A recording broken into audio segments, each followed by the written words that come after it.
नमस्कार दोस्तों, welcome back to another video. HSSC and CET computer classes में आपका स्वागत है। मेरा नाम सुनील कुमार है। आज की इस वीडियो में जो कि क्लास नंबर 3 रहेगी, कंप्यूटर की क्लास में हम जनरेशन ऑफ कंप्यूटर करेंगे, यानी कि कंप्यूटर की पीढ़ियाँ। पीछे की 2 क्लासेस में हम क्लासिफिकेशन ऑफ कंप्यूटर और कंप्यूटर का परिचय मेरे दोस्तों कर चुके हैं। आज हम कंप्यूटर की पीढ़ियों के बारे में जिक्र करेंगे। पीढ़ी शब्द को समझिए मेरे दोस्तों। पीढ़ी का मतलब है विकास, यानी कि कंप्यूटर का दौर जैसे जैसे चलता गया। सबसे पहले कंप्यूटर का जब ज़रूरत कंप्यूटर की महसूस हुई, उसके बाद में मैकेनिकल कंप्यूटर बना, उसके बाद में कंप्यूटर इलेक्ट्रॉनिक की दुनिया में आया, जब इलेक्ट्रॉनिक डिवाइस कहलाया। ऐसे करते करते कंप्यूटर का एक दौर चलता गया और उसमें प्रोसेसिंग डिवाइस के हिसाब से बदलाव आता गया। उसी बदलाव को पीढ़ियों में हम बांट सकते हैं, जनरेशन ऑफ कंप्यूटर में बांट सकते हैं। इसका एक और बेस्ट एग्जाम्पल मैं दे देता हूँ दोस्तों। टेलीविज़न का एग्जाम्पल ले लीजिए। काफ़ी वर्ष पहले अगर हम पीछे फ्लैशबैक के अंदर जाएं तो हम बहुत पहले ब्लैक एंड वाइट टीवी का इस्तेमाल करते थे। एक समय ऐसा आया, उसके बाद में हमारे ब्लैक एंड वाइट टीवी को colourful CRT cathode ray tube monitor या कलरफुल टीवी ने रिप्लेस कर दिया था। उसके बाद में हम पूर्ण रूप से बदलाव के बाद में कलरफुल टीवी का इस्तेमाल करने लग गए थे और जो ब्लैक एंड वाइट टीवी का दौर वो चला गया था।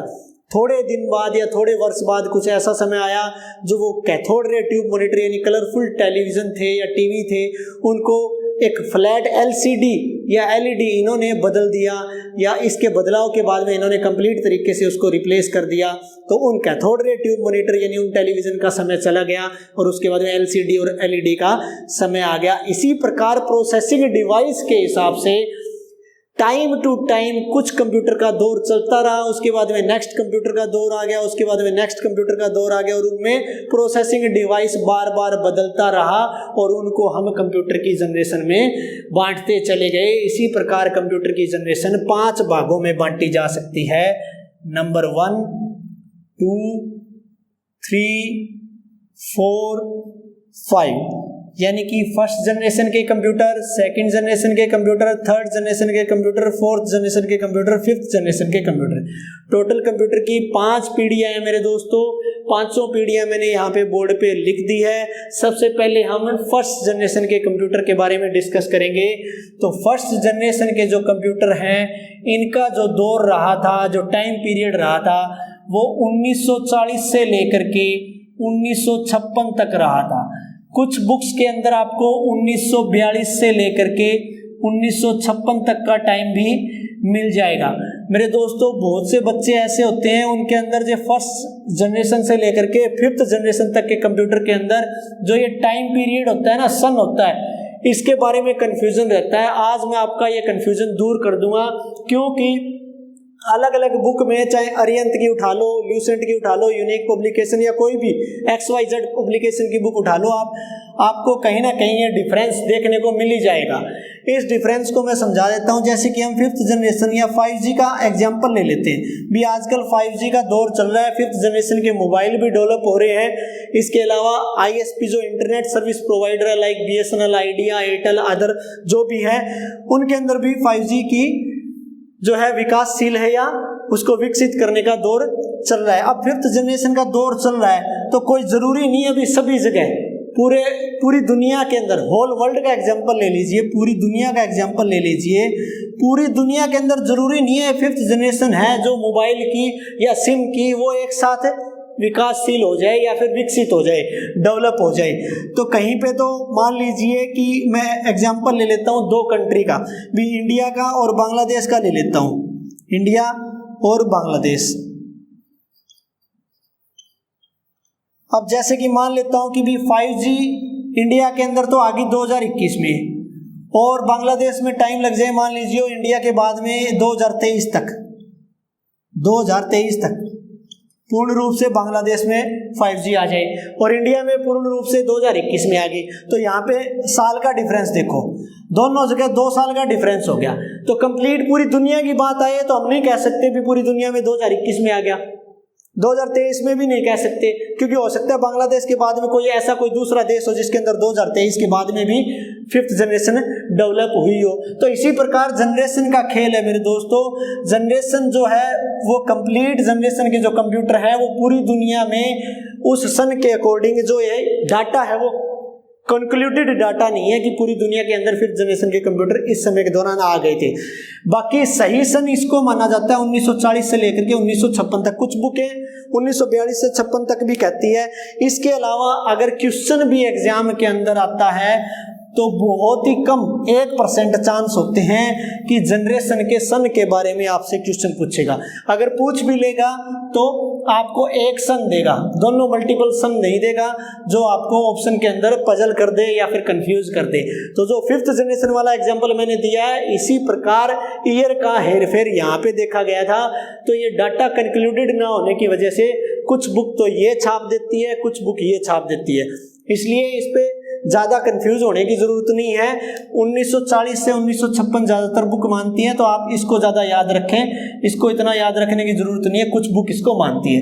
अब फर्स्ट जनरेशन के कंप्यूटर के अंदर मेन कंपोनेंट के रूप में या मुख्य पार्ट के रूप में वैक्यूम ट्यूब का इस्तेमाल हुआ था। वैक्यूम ट्यूब्स का इस्तेमाल हुआ था। हिंदी में इसको क्या बोलते हैं? निर्वात नली। निर्वात नली मेन मुख्य प्रोसेसिंग डिवाइस के रूप में वैक्यूम ट्यूब का इस्तेमाल फर्स्ट जनरेशन के कंप्यूटर में हुआ था। वैक्यूम ट्यूब्स देखने में कुछ ऐसी एक लाइट या लट्टू के आकार की होती थी, जो कि काफ़ी ज़्यादा हीट प्रोड्यूस करती थी, यानी कि गर्मी पैदा करती थी। ये एक वैक्यूम ट्यूब का टाइप है, कुछ इस प्रकार की वैक्यूम ट्यूब होती थी। इसके अलावा फर्स्ट जनरेशन के कंप्यूटर के अंदर लैंग्वेज कौन सी इस्तेमाल हुई थी? भी लैंग्वेज दो इस्तेमाल हुई थी, वो लो लेवल लैंग्वेज इस्तेमाल हुई थी। Low level language, low level language कौन सी भाई? Binary language. बाइनरी लैंग्वेज का दूसरा नाम है दोस्तों मशीन लैंग्वेज, जिसको 0 और 1 डिजिट वाली भाषा भी कहते हैं। ये 0 और 1 बाइनरी डिजिट कहलाते हैं। इसके अलावा सेकेंडरी स्टोरेज के लिए, सेकेंडरी स्टोरेज के लिए यानी कि कुछ डेटा स्टोर करने के लिए जो मेमोरी इस्तेमाल की गई थी वो थी मैग्नेटिक ड्रम। मैग्नेटिक ड्रम्स यानी कि चुंबकीय ड्रम्स का इस्तेमाल सेकेंडरी स्टोरेज या मेमोरी के रूप में इस्तेमाल किया गया था।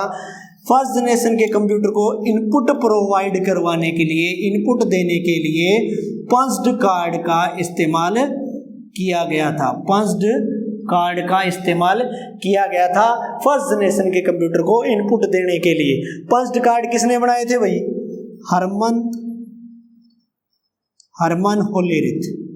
हरमन होलेरिथ नाम का एक बंदा था जिसने पंच्ड कार्ड इन्वेंट किए थे। तो ये सारी की सारी फर्स्ट जनरेशन के कंप्यूटर के बारे में जानकारी थी मेरे दोस्तों। इसके अलावा फर्स्ट जनरेशन कंप्यूटर के एग्जाम्पल आप देख लीजिए। यूनिवैक यूनिवर्सल ऑटोमेटिक कंप्यूटर इसकी फुल फॉर्म रहेगी। 1951 में बनाया था। कौन सा कंप्यूटर था? फर्स्ट जनरेशन का कंप्यूटर था। इसके अलावा दूसरा क्या है? ENIAC electronic numerical integrator and calculator. कब बनाया गया था भाई? 1946 में बनाया गया था। कौन सा कंप्यूटर था? फर्स्ट जनरेशन का कंप्यूटर था। इसके अलावा क्या है? IBM 701 कब बनाया गया था? 1953 में। ये सारे के सारे फर्स्ट जनरेशन के कंप्यूटर रहेंगे। IBM की फुल फॉर्म होती है मेरे दोस्तों international business machine. International business machine 701 first generation का कंप्यूटर कहलाया था। 1953 के अंदर इसको बनाया गया था। फर्स्ट जनरेशन के अंदर इतना ही। इसके बाद में बारी आती है सेकंड जनरेशन के कंप्यूटर की। सेकंड जनरेशन के कंप्यूटर का दौर कब से लेकर के कब तक रहा था? जैसे ही 1956 के दौरान फर्स्ट जनरेशन के कंप्यूटर का दौर खत्म हो गया, उसके बाद में शुरू होता है सेकंड जनरेशन के कंप्यूटर का दौर। सेकंड जनरेशन 1956 से लेकर के 1964 तक, 1956 से लेकर के 1964 तक सेकंड जनरेशन के कंप्यूटर का दौर रहा था। इसके अंदर मेन कंपोनेंट के रूप में वैक्यूम ट्यूब को किसने रिप्लेस किया था दोस्तों? ट्रांजिस्टर ने। ट्रांजिस्टर्स मेन कंपोनेंट के रूप में सेकंड जनरेशन के कंप्यूटर में इस्तेमाल किए गए थे। ये जो मैंने फोटो बनाई है या डायग्राम बनाया है, ये ट्रांजिस्टर का डायग्राम होता है। इसकी 3 टांगे होती हैं दोस्तों, ठीक है। 3 टांगों वाला ये ट्रांजिस्टर होता है, जो कि सेकंड जनरेशन कंप्यूटर के अंदर मेन कंपोनेंट के रूप में इस्तेमाल हुआ था। इसके अंदर लैंग्वेज कौन सी इस्तेमाल हुई थी दोस्तों? लैंग्वेज इस्तेमाल हुई थी असेंबली लैंग्वेज, असेंबली लैंग्वेज, जो कि मैनेमोनिक्स कोड पर आधारित लैंग्वेज थी।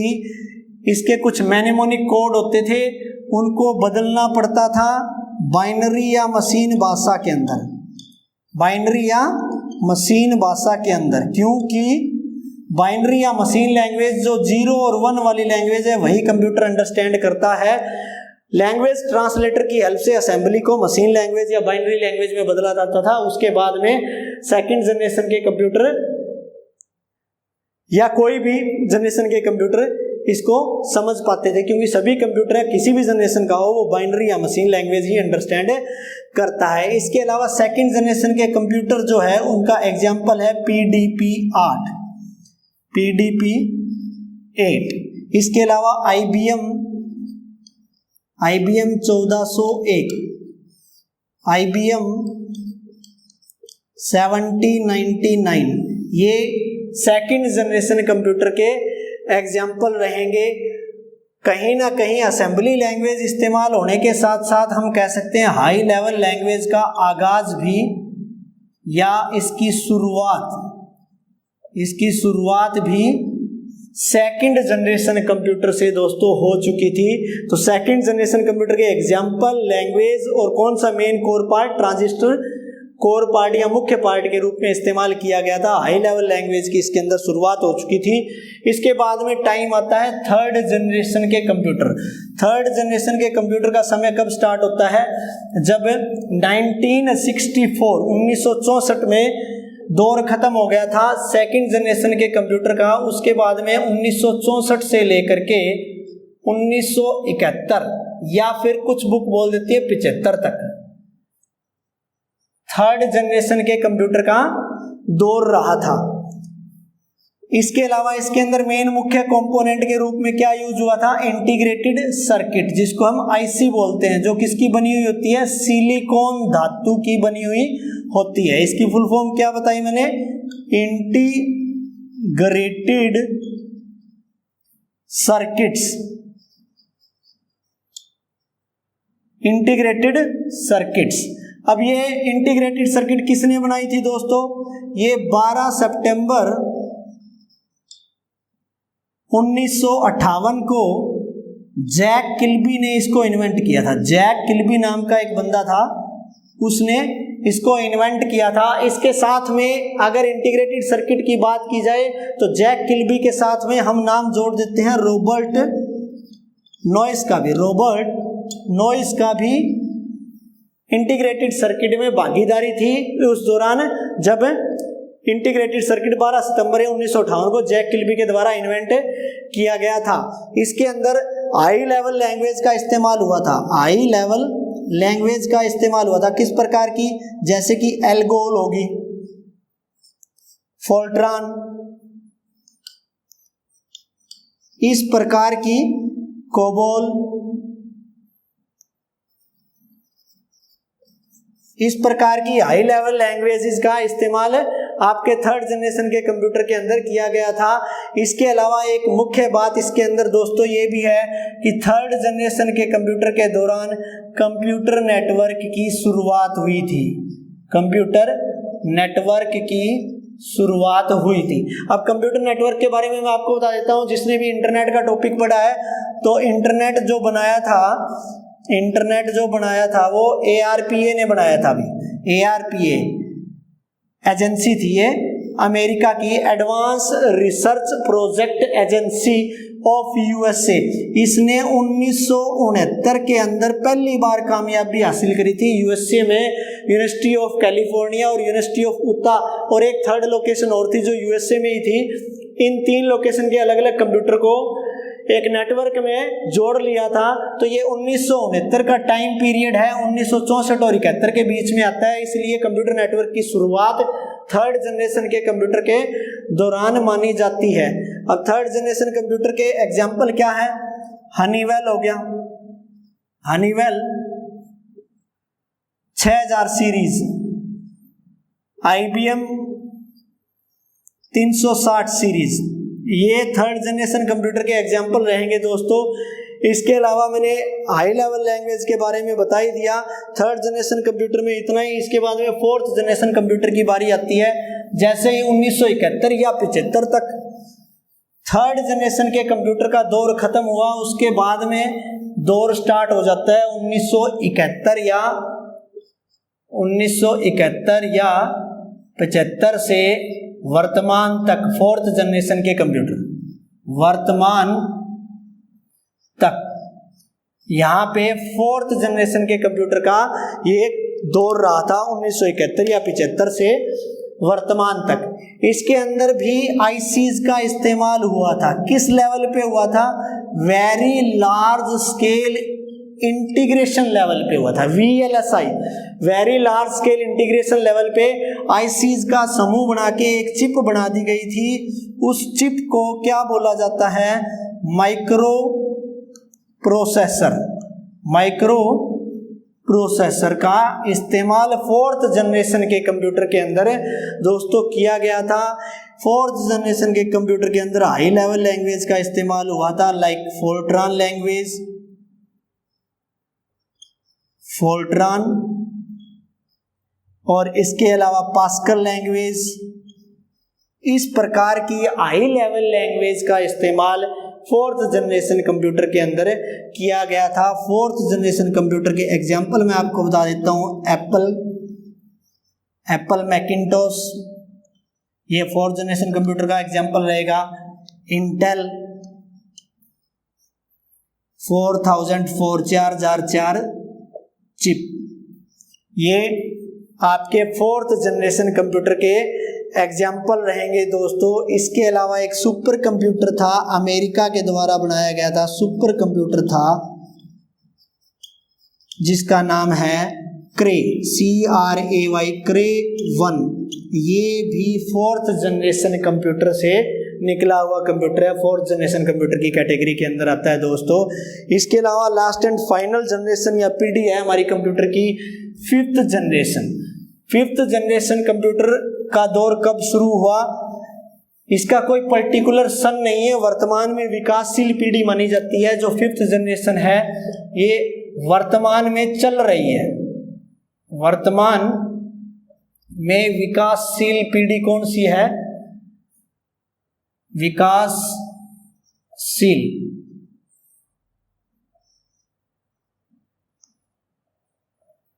फिफ्थ जनरेशन जो है वर्तमान में विकासशील पीढ़ी है मेरे दोस्तों। इसके अंदर भी काफ़ी सारी आईसीज को जोड़ के एक चिप बनाई गई थी, और वो किस लेवल पे बनाई गई थी?